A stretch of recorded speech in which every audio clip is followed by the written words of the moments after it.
السلام عليكم ورحمة الله وبركاته. استنى عندك، ما تقفلش الفيديو. جايب لك النهاردة 4 طرق أكتر تهديدات وأخطر تهديدات سبرانية في 2025. هقول لك 2 منهم والخمسة بالتفصيل في اللينك اللي هيظهر على الشاشة.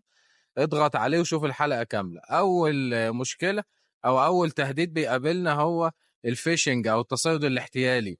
دي مشكلة كبيرة جدا. بيجي لك ايميل رسمي بشكل رسمي ويقول لك اضغط على الرابط ده، بيكون شركة احتيالية، والصور والتفاصيل في شرح الفيديو بالتفصيل الممل. تاني تصيد معانا وهو الرانسوم وير، اللي هو الفدية. بيقفل ملفاتك ويطلع لك شاشة كده يقول لك ادفع الأول، ادفع مبلغ عشان افتح ملفاتك. فده يتطلب انك تعمل باك اب لاي ملفات عندك، وتحذر من اي ملف تفتحه من صديق لا تعرفه. تمام. الثلاثه التانيين بقى هخليك انت تكتشفهم بنفسك في الفيديو الاكثر